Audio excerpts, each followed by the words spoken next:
Facts for losers, man. I don't get involved in that stuff, but Angel Rashad Milligan rolling out. That's a good question.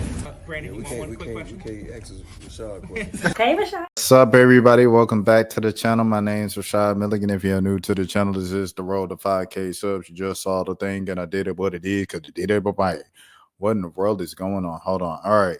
We're going to get right into it. I'm not going to waste any of your time because it's late and I need to go to sleep because I have a busy day tomorrow. And I plan on being in the office. So if I plan on being in the office, Magic Johnson makes a big announcement with Angel Reese. This is from Yahoo Sports. Shout out to Chris Phelps for writing this. Angel Reese and the Chicago Sky made their return to the WNBA court on Friday, defeating the Brazil national team 89-62 on LSU's campus, her alma mater. Following the preseason opener, Reese kept busy leading up to her 23rd birthday on Tuesday. She enjoyed a night out with friends following the win over Brazil before attending the 2025 Met Gala in New York City on Monday. She also helped set up a partnership with Los Angeles Lakers legend Magic Johnson. On Monday night, Johnson announced on Instagram that his Magic Johnson Foundation has partnered with the Angel Reese Foundation. The Magic Johnson Foundation, in partnership with the Angel Reese Foundation and the Pull Up Neighbor, launched the Wealth Playbook, a financial literacy program in Baltimore, Maryland. Magic Johnson and Angel Reese's foundations partnered together to launch a financial literacy program in Baltimore. And here is the picture of the thing. Here we go. And so you see Baltimore, they got the Ravens in the back. They got the man speaking to the classroom, and they have launched the financial literacy program. Along with Pull Up Neighbor, an advertising and marketing firm, the two foundations, quote unquote, launched the Wealth Playbook, a 4-session financial literacy program built to help high school seniors understand the basics of financial literacy and how to build and maintain wealth for the long term. The first session was at St. Francis Academy, an independent high school in Baltimore, Maryland, Reese's hometown.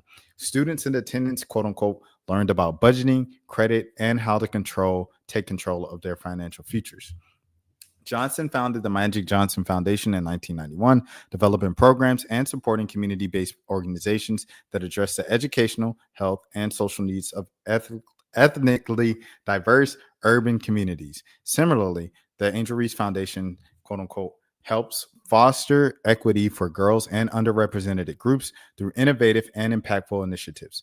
I wanted to launch my foundation to foster equal opportunities for young women where they have been overlooked, Reese said. Reese and the Sky will be back in action on Tuesday night facing the Minnesota Lynx in their final preseason game of 2025. That was quick.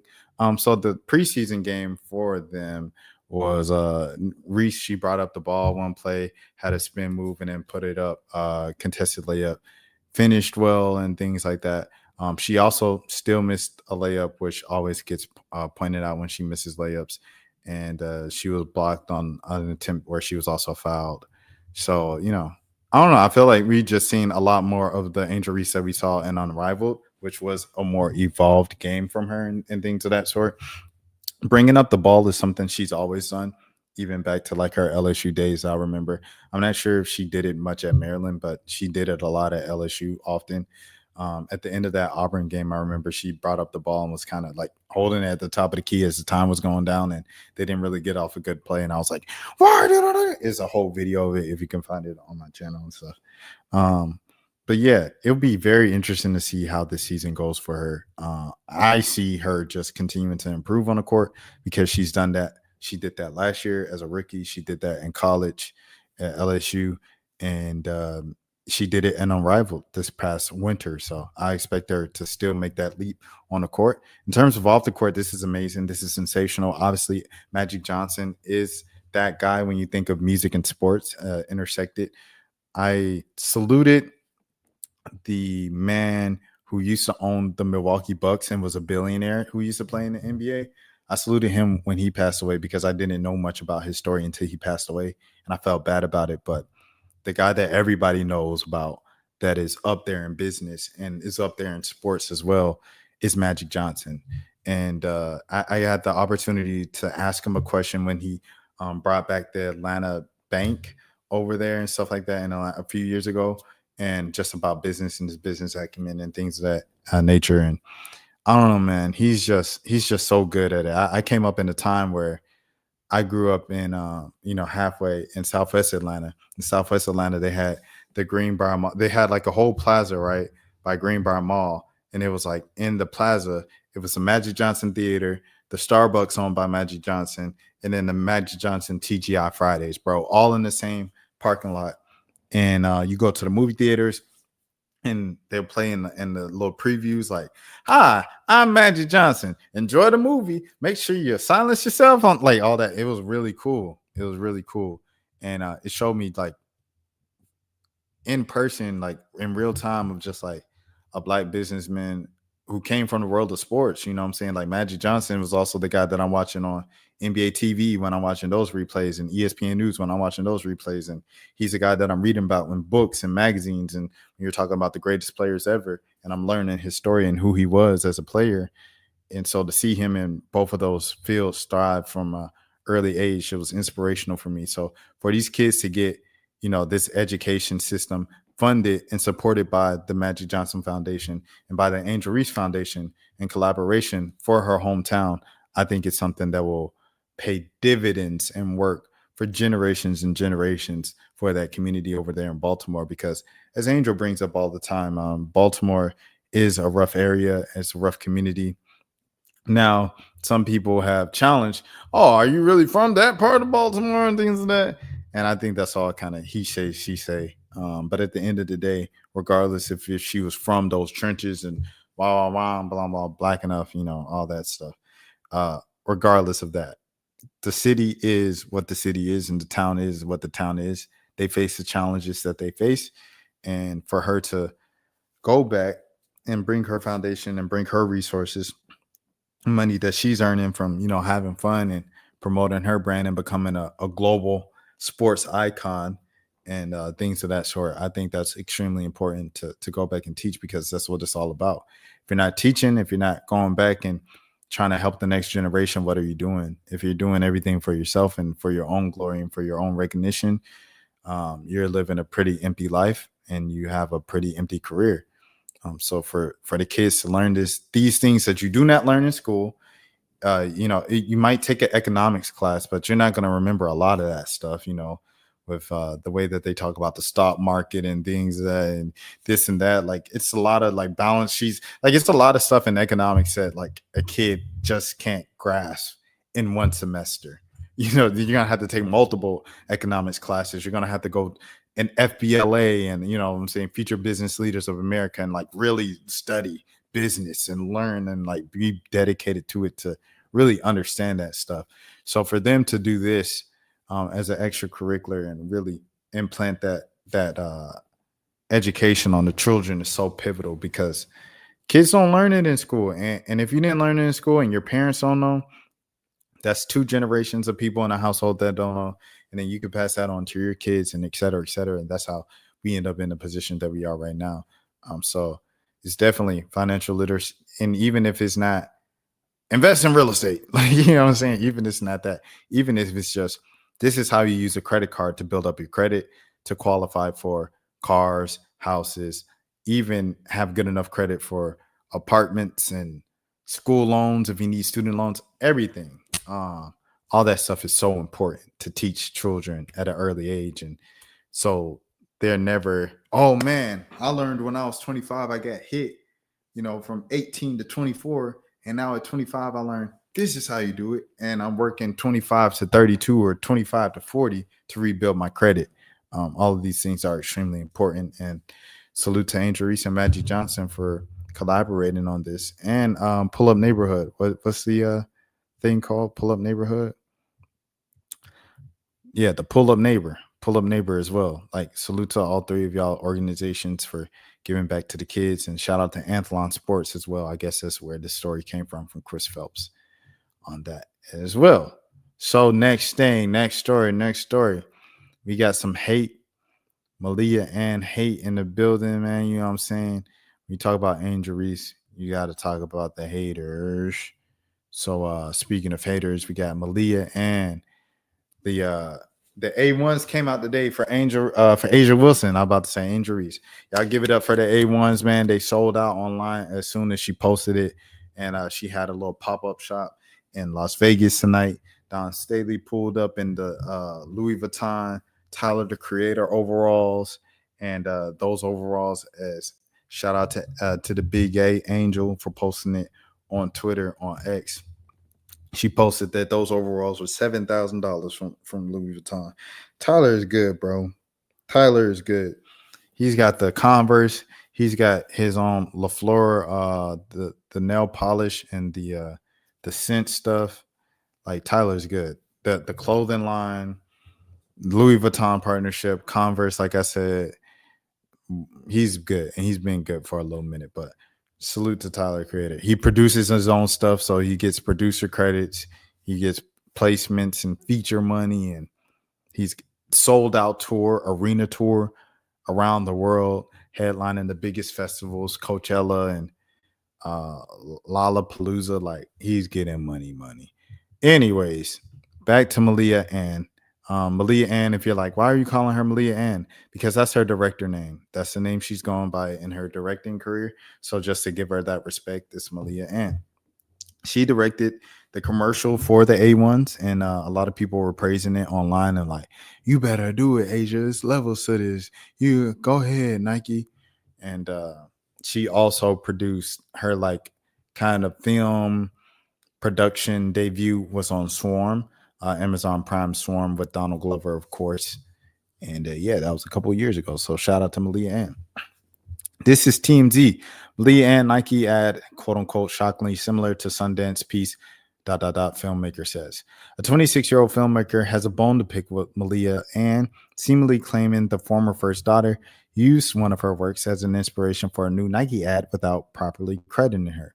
Natalie Jasmine Harris said Monday, Asia Wilson Vignette, that Obama, the Ann, and Nike released this month to promote the Hooper's new signature shoe is quote unquote shockingly similar to NJH's 2024 Sundance film flick Grace. Okay, hold on. Let me see this. Asia Wilson's on top. Can't take her spot. She's a real one through. Okay. Girl, let me show you how a professional does. Okay. Love you. 1, 2, 1, 2, 1, 2, 1, 2, 1, 2, 1, 2, 3, 4, 1, 2. Man, be so for real now. Patty cake on the front porch between two black girls is stealing your swag. So you the first person and first filmmaker in the history of filmmaking to ever have two black girls on the front porch patty cakes. Man, stop wasting my time. Please stop wasting my time. See, speaking of wasting my time, y'all seen the dude that sued the NFL like $100 million for emotional distress for watching the NFL draft and watching Shador slide in the draft each day? Stop wasting my time, bro. I'll finish reading the story, but this is a waste of time. In the Ann Wilson piece, a young girl can be seen teaching the WNBA superstar her version of Miss Mary Mack with the stoop while on a stoop on a home. And Grace, two of the lead characters, playing a similar game with their hands as they sit. Yeah, maybe because it's based off a true story. Come on, man. Like Harris made it clear. Is it because she's 26 that she thinks she's the first person to ever do that? Natalie Jasmine Harris. I'm gonna let you know right now. You aren't the first person to think of two black girls playing patty cake and singing Miss Mary Mack while what are we doing, bro? What are we doing? That's like saying I invented cornrows. You did not invent cornrows, bro. What are we doing, bro? Harris made it clear that a series of social media posts, she doesn't believe the look-alike imagery is a coincidence, especially considering that she and Ann at one point linked during the 2024 Sundance event. Man, stop it. I know art often overlaps, she wrote on her X page. Oh, man, come on, bro. Let me read this. I'll give you your free clout, but stop it. I've been sitting in here for a while. My Sundance film, Grace, shot brilliantly by Talia de Castro, was made with deep care, love, and care. The social cut for the new Nike commercial, directed by Malia Ann, was also at Sundance my year. Feels shockingly similar to my work. Come on, bro. Okay, now I ain't gonna lie. This shot right here is a specific shot. But the patty cake thing is no, bro. The patty cake thing is no. I know art often laughs, but moments like this hit hard when you poured your heart into telling stories with care. They get the recognition they like. If certain brands look, why not hire from the shorts and not for name recognition? Why she tag Asia Wilson? Asia Wilson ain't had nothing to do with that. If Asia Wilson wanted to hire Malia Ann to do it, she hired Malia Ann to do it. Here's a short film, Grace, for anyone interested. I'm going to watch. Saving this, we'll watch. Holy God, that is beautiful. We'll check on and share. I don't know about that one, bro. I just don't know about it, bro. I don't think people can even fathom just how difficult it is being a black female director. She's retweeting all the tweets. I ain't going. I'm not even gonna lie to you. I'm not even gonna lie to you, man. I'm not going for it.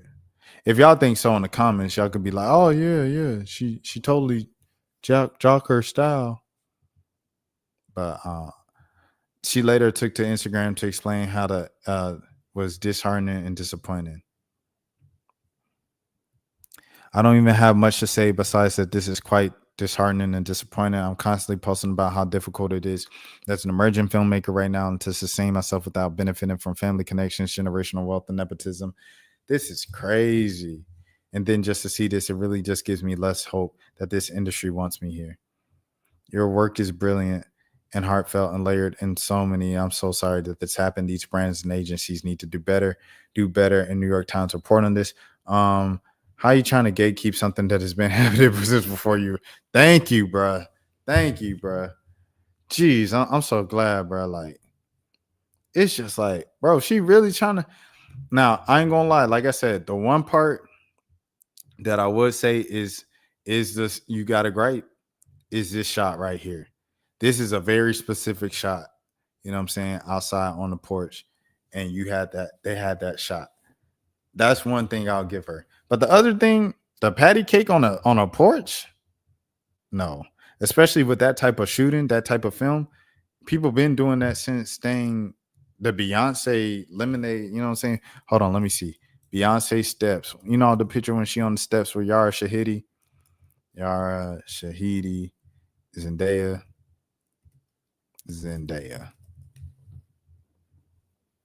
Is it on here? Or are they on the steps? Yeah. Ever since this little era of Lemonade, you say about 2015, they've been doing that whole kind of like film, grainy looking thing and stuff like that. So it ain't nothing new, bro. It ain't nothing new. And you know, best of luck to you in your career. Like you say, you getting out the mud. And trust me, as a creative, I know how it feels to have people steal your stuff. You're like, dang, people always stealing my stuff, this and that, woo woo. And salute to you for speaking up, but I feel like this just ain't the fight, to be honest. That ain't the fight, in my opinion. All right, cool. Speaking of haters, here is a teammate allegedly unaliving a former teammate. Teen charged in Georgia football players unaliving of his teammate. They played in a state championship game. A teen charged in the unaliving of Manchester. Dang, Manchester, that's Douglasville, ain't it? Also played for the team and starred in the state title game just days after the unaliving. On Thursday, the GBI announced the arrest of Quavion Jaquan Cooper. Hold on, let me make sure everything is right here. Okay, cool. Jaquan Cooper and the 2023, hold on, let me pause this. 2023 shooting unaliving of Brandon Smith. He was also charged with unaliving as a party to the crime. Agents have previously arrested Darius Williams. Investigators said that Cooper aided and abetted Williams, who was accused of being Smith after an argument. Both Cooper and Smith played for Manchester, according to the school's roster records. Days after Smith was unalive, Cooper played in the state championship game for the Blue Devils at Mercedes-Benz Stadium. Oh, that's crazy. That's murky, bro. That's shiesty, dog. The Meriwether County School District released the following statement to Channel 2 Action News. We are aware of the 2 arrests in connection to a tragic unaliving of Brandon Smith in 2023. This is deeply affect difficult moment for many in our community, and our hearts remain with Brandon's family, friends, and teammates as they continue to grieve this loss. We are fully cooperating with law enforcement officials as they lead the investigation to safety, well-being, and emotional support of our students at Manchester High School and across Meriwether County Schools remains our highest priority. We are committed to providing a safe and caring environment for all. Smith disappeared on December 7th, 2023. 3 days later, someone found his body near his grandmother's home. Sad. It was the night before Manchester was set to play the Class A Division II championship. They lost the game, but played in Smith's memory. Cooper scored a touchdown in the game and led the team in tackles, yards, and rushing yards. Cooper, the one that got arrested? Hold on. What Cooper do? Let me go back now. Oh yeah, he got arrested. Dang. So they said dang. So he was a star player and he did that. Bro, Cooper, bro. What Cooper end up doing like in life? Like, did he play in college or anything like that? Let me see. Quavion Jaquan Cooper. They play in college. All that shows up on Google is just his arrest.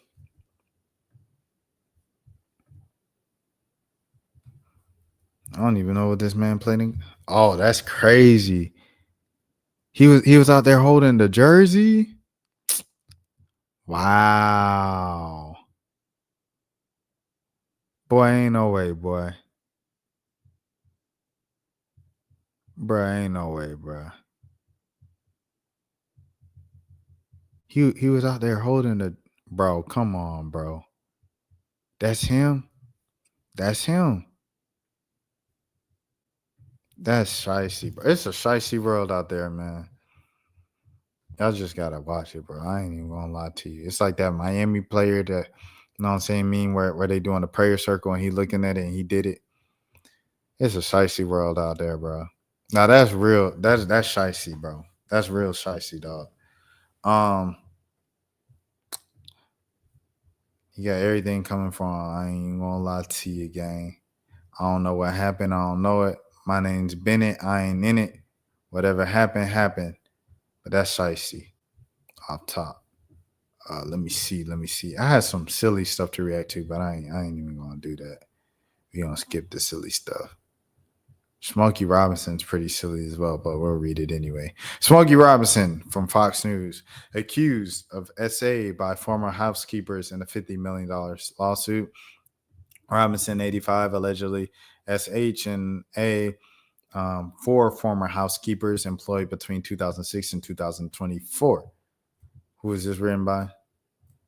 Tracy Wright of Fox News. Smokey Robinson was accused of misconduct and false imprisonment on Tuesday in a lawsuit filed by 4 anonymous former employees, according to the documents obtained by Fox News Digital. Smokey, 85, is accused of harassing and assaulting 4 former housekeepers who worked with him at his Chatsworth home. Chatsworth, that's where Sierra Canyon is, I believe, between 2006 and 2024, according to the suit.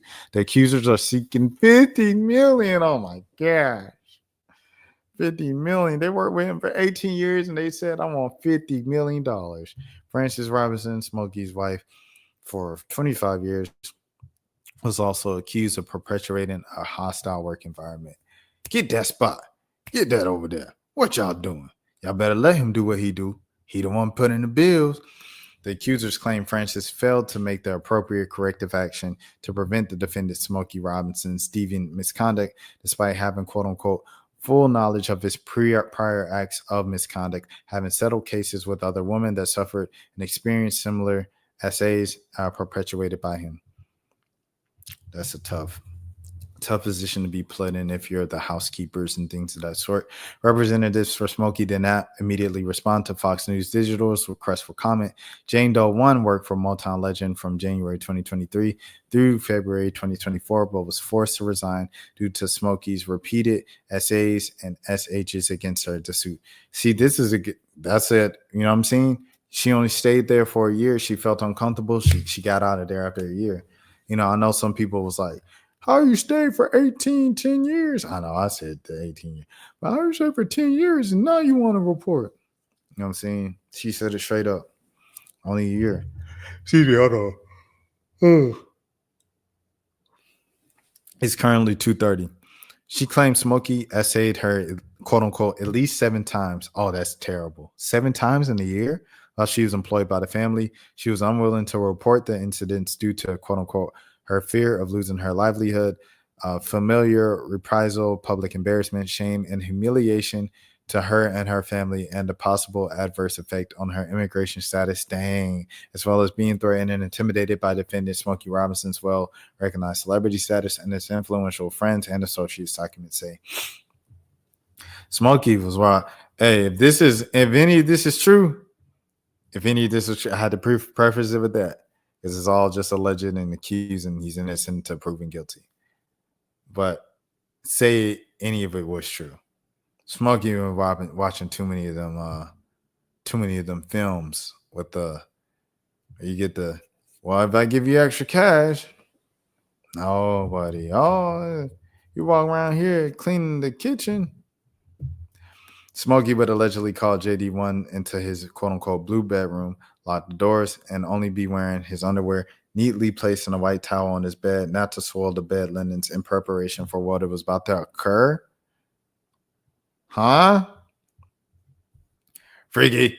He is a God. He is a God. Hey, run for your life. Hey. Allegedly. Smokey allegedly repeated this ritual in the blue bedroom against others of each of the 4 accusers. In a desperate attempt to get him to stop the essays, she would proclaim, you're married, to which he would casually ignore. Oh, that's crazy. JD1 ignored. Claim. Additionally, the accuser claimed Smokey and his wife failed to pay minimum wage or pay. Oh, so they was being. Oh man, Smokey, this is true. You can't be moving like that, bro. You know that. And did not provide rest or lunch breaks. No rest, no lunch breaks. You underpaid them, and you was asking for this. Jane Doe 2 claimed essays began in 2016 when the tracks of my tears singer. Excuse me. Sent text messages to her to meet him in areas of Chatsworth's home where closed circuit cameras weren't located. Upon arrival, she claimed that he would proceed to, that is something. She also claimed that he assaulted her at least 23 times and threatened her if she refused to be intimate with him, then the defendant would be mean to her. Oh, that's terrible. The third lady, she alleged that Smokey repeatedly, her during the most of her employment with the defendants, which began in February 2012 and ended with her forced resignation in April. Goodness gracious, over a decade, allegedly. She claimed Smokey, quote unquote, repeatedly her 20 times, and on one occasion, she resisted his advances. He offered her $500 to allow him to cooperate, and she refused it. So the fourth co-worker said she was a housekeeper, and she worked as Francis, his wife's personal assistant, cook, and hairdresser beginning in October 2006. She claimed Smokey first essayed her the following year at a Las Vegas home. Francis allegedly, quote unquote, also perpetuated the hostile work environment by regularly screaming at her in a hostile manner, using ethnically prorogated. Hold on. We got Google.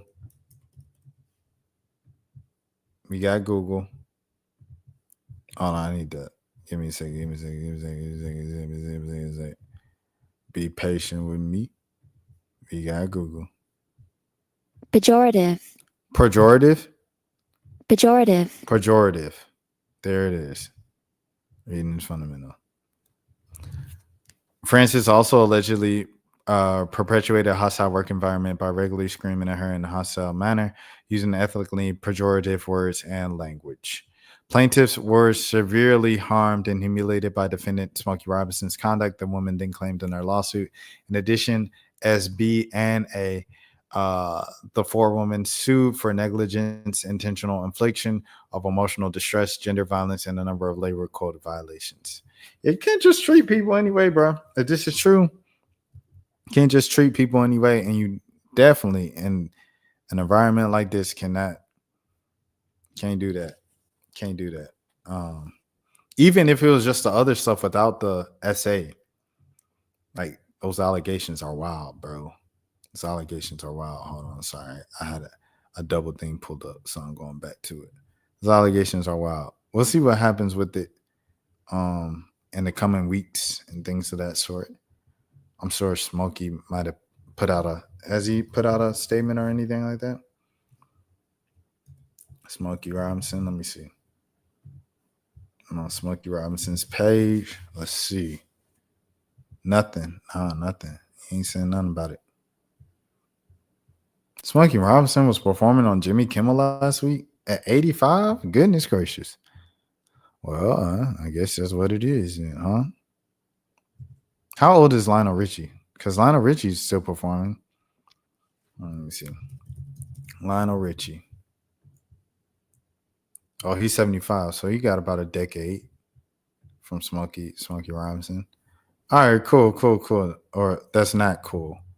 But next story. Okay, where you at? Let me see if I can find a tab already up. I'll just go here. Let's see. OMG girls. Gucci this, Gucci that, Gucci everything, Gucci everything, Gucci everything. I don't know if I ever got them to. I think I asked them to perform. I don't know if they did. Gucci this, Gucci that, Gucci everything. Where should we go? Should we go here? We'll go Fox 5. We'll go back to the home team. This was written by Joyce Lupiani. T.I. Tiny Harris secure major legal victory in the OMG Girlz lawsuit. The brief, T.I. and Tiny Harris and the OMG Girlz, capital T, were awarded $71.5 million in their copyright infringement lawsuit against MGA Entertainment, the maker of the OMG dolls. Oh, they made own. Oh, you thought you was going to get away with that? Is crazy. You called the dolls the OMG Girls. It's one thing to have the dolls look like the OMG Girls. It's another thing to name them OMG Girls. What do you think was about to happen? You ain't never watched Family Hustle? You ain't never listened? Haters need to get on their job. Hey, tell them get on their job. Hey, motivation. You ain't never heard that? You was not about to get away with this. This is T.I. This is Tip Harris. You're not getting away with that, bro. Anyways, let's read the story. I'll read the last note. The lawsuit alleged MGA used the OMG Girls likeness for their dolls, accusing the company of quote-unquote cultural appropriation and outright theft. You better say that, T.I. Expeditiously. Atlanta rapper T.I. and his wife Tiny Harris and the OMG Girls have secured Atlanta rapper T.I. Let me fix this. His wife and legendary singer Tiny Harris and the OMG Girls have secured a major legal victory in their copyright infringement case against MGA Entertainment, the company behind the OMG Girls. In September 2024, the entertainers won their lawsuit, but the amount of punitive damages was later questioned by the presiding judge. Well, we know last month the case faced a potential setback when U.S. District Court Judge James v. Selna issued a tentative order questioning the $53.6 million in punitive damages awarded to the plaintiffs. The judge argued that there wasn't enough evidence of bad faith from MGA to justify such a large lump sum. However, that decision has now been reversed. According to journalist Megan Kunoff, who shared the court documents on X, formerly Twitter, the judge has officially affirmed the jury's award. T.I., Tiny Harris, and the OMG Girls will receive $53.6 million in punitive damages and $17.9 million in actual damages, totaling $71.5 million. Salute, bro, man. Salute. Shout out to T.I., brother. I know you see me in the street, but shout it, you don't know. Gucci this, Gucci that. And they had the little spin back song they had last year. Because they came back last year. They started touring and everything like that. As you guys, if you guys ain't see the interview, check out the interview. Friends of the channel, them OMG girls. Shout out to Zanique, bro, for a show. Shout out to all three of the OMG girls for show. Upon consideration of the evidence, the court grants disgorgement of profits of $17,872,252 under the common law misappropriation and affirms the jury's award of punitive damages of $53,616,759. Read the filing. The backstory. The lawsuit centered around allegations of the MGA Entertainment engaged in cultural appropriation and outright theft by using the likeness of the OMG girls comprised of Tiny's daughter, Zanique Pullins, Baja Beauty Rodriguez, and Brianna Baby Doll Womack for their line of collectible dolls. Lawyers for T.I., Tiny, and the OMG girls argued that MGA's OMG dolls were modeled after once popular. Oh, the once popular is crazy. The once popular girl group, leading to the copyright infringement case. What they're saying, despite the recent confirmation of their legal win, T.I., Tiny Harris, and the OMG girls have not issued public statements regarding the judge's decision to uphold the damages. Yeah, man. Yeah, we rich. Yeah, we got 71 million. Let me tell you about it. They ain't gonna tell a soul. It's like winning the lottery. You ain't gonna, yeah, I'm so excited to win this $1 billion. Thank you, Jesus. No. Don't report. Just say someone won. That's it. Wherever shall I go? I don't know. Remember that dude who used to post the videos on YouTube reading the little stories? He used to struggle to read the articles on the. I don't know what happened to him. I don't know either. I might just hit it for a bill. I ain't gonna lie to you. If I stop posting, I'll probably hit for a bill. I ain't gonna lie to you. Despite anybody. What's next? With the court affirming the jury's decision, the next step will involve the actual distribution. It's like the distribution of the awarded funds. It remains to be seen if MGA Entertainment will pursue any further legal actions or appeals in response to the ruling. You ain't had no argument.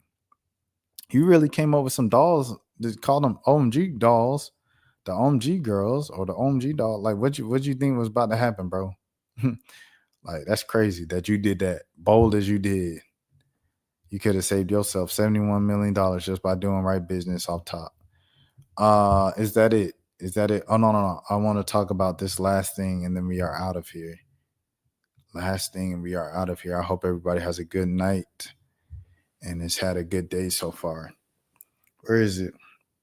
It's right here. We got it on the New York Post. Austin Metcalf's father fires back after Carmelo Anthony's family rep attacks him again. Justice, quote unquote, will prevail. The spokesperson for the family of Carmelo Anthony, accused of fatally in Frisco, Texas, high school track star Austin Metcalf took to X late Monday to attack Metcalf's father for the second time, provoking a response from Metcalf's father. On April 17th, Dominique Alexander of Next Generation Action Network led a chaotic news conference where Jeff Metcalf, Austin's father, was escorted out by the police. At the beginning of the news conference, Alexander turned his wrath toward the elder Metcalf, calling him, quote unquote, disrespectful, saying that his appearance was a, quote unquote, disrespect to the dignity of his son. In Monday night's video, Alexander doubled down on those attacks and said his organization never called the police on Metcalf. They were there before Metcalf arrived, he said. The press conference wasn't organized by him, Alexander said. The press conference wasn't about him. His press conference didn't invite him. Yet at the end of the day, it's still a criminal case, y'all. It's literally inappropriate, and not only ethically, but it's inappropriate for the family to interact. And we don't know what we don't know, Alexander said. And at the end of the day, I have to ensure the safety of all parties are intact. Just someone showing up at our press conference, we can't just have that. We don't know what it is. Alexander added that he has already lost his son, and he did feel bad for Jeff Metcalf. Alexander then launched into a tirade and those online who have criticized him for his past criminal behavior and posted past mugshots. I really don't care what no one says about me. I really don't. I don't care about what the racist pundits who want, to say something about Dominique and say something about my past. I really don't. Quite frankly, don't. If you know me, you know your attacks towards me do only one thing: boost my ego. The reality is, I really don't, quite frankly, give a dang. Alexander then returned to speaking about the press conference, saying that the Anthony family was not aware that Metcalf was there until he was removed by Dallas police, that he didn't know that Metcalf was in attendance until a member of the media tipped him off. One of the security people asked Metcalf to move back. Alexander said he looked at him like he was entitled or like he didn't have to move, whatever it may be. I said, who, what? Said Alexander. The media member was like, yeah, that's Austin's ad. I said, I know you're lying. Like, what? He can't be here. And so what we initiated was making sure that he was secured the facility. How do we know what he came here for? Metcalf then fired back at Alexander. I don't know Alexander to live rent free in my mind, he told Fox News Digital. It really doesn't matter about the lies that this man spreads. He just wants more attention. Don't give it to him. Justice will prevail. So I guess that this was a typo. Justice will prevail. Alexander later complained that people online deemed him, quote unquote, insensitive for the attacks on Metcalf during the first news conference. The April 17th news conference was held for the Anthony family to speak for the first time since Carmelo Anthony allegedly unalived Austin Metcalf, but agitated Alexander spent much of the news conference attacking Jeff Metcalf. Quote unquote, what we've seen at the beginning of the press conference of the father of being at this press conference, these are my words, don't quote anybody, is a disrespect to the dignity of his son, end quote, Alexander said at the time.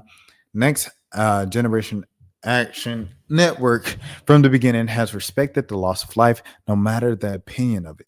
We have kept our opinion close, he said. We have not attacked. We have not shared information that was shared with us about Austin Metcalf because we respect the dignity of life and loss. Later, Anthony's mother, Kayla Hayes, read a prepared statement. Our family has been under attack, she said. Whatever you think, whatever happened between Carmelo and the Metcalf boy. So she said boy as well. People said she did say boy as well. So both the mamas have said boy about each other's kids. My 3 younger children, my husband, and I didn't do anything to deserve to be threatened, harassed, and lied about. She said many of the lies have put her family in danger, along with the community and those involved in the investigation. Our address and my husband's previous employer's address have been put on all social media platforms, she said. My husband had to take a leave of absence because he's afraid of what may happen to our family. She said her husband's mental health has been deteriorating and her daughter is afraid to sleep in her own bed. Before concluding, Alexander turned to the issue of race. Because these racist bigots are trying to prevent us from standing up for our baby, our boy, he should be afforded the same rights as Kyle Rittenhouse had, that Daniel Perry had, and all the people who have claimed whatever their defense was, he should be afforded the same right, Alexander said. Nobody in public media has one video, but we got the video of Kyle Rittenhouse with his AK-47 unaliving 3 black people in the back. He said, we got that. And he raised more than $2 million publicly, and nobody said anything about that. Jeff Metcalf and the Dallas Police Department declined to comment. Jeff Metcalf previously told Fox News, so he's choosing to only speak to Fox News, noted, this person made a bad choice and affected both his family and my family forever. He said Austin, who died in his twin brother's arms, was the light of my life. People ask me, how can you forgive this other person? I said, I forgive the other person because forgiveness is not for him. He said, the forgiveness is for me so I can have peace. His life is destroyed. My life is destroyed. 100%. I agree with that. 100%. I felt like his dad was very sensible at the beginning of all of this. And considering the circumstances. And it's been getting a little more testy and ugly as time's going on. Not gonna lie to you, but that's kind of like expected. Like the circumstances is I'm saying he lost his baby boy. You know what I mean? So regardless of where, if you want to be like, oh, you should have raised his baby boy tonight, speak up against, He didn't think his baby boy was going, you know what I'm saying, when he went out to that track meet, that was going to be his last day on earth. Regardless of how you feel, it's like I said, it's a trash situation. I ain't gonna lie. We're all parties involved with the surviving kid, with Carmelo having to deal with what he's doing and his family dealing with what they're dealing with, and then for the other family to deal with, grieving the loss of their son, as well as this entire case and his face constantly being plastered on all over the news and all over social media and the internet. It's a crazy situation. But that's it. I'm sure the comment section will be more than normal, as always. And as always, this is the World of 5K Subs. My name is Rashad Milligan. If you are new to the channel, please take care of yourselves. And if nobody else told you today, I care for you. Y'all have a good night. That's for losers, man. I don't get involved in that stuff, but. Angel Rashad Milligan rolling out. Good question. We can't ask Rashad questions. Hey, Rashad.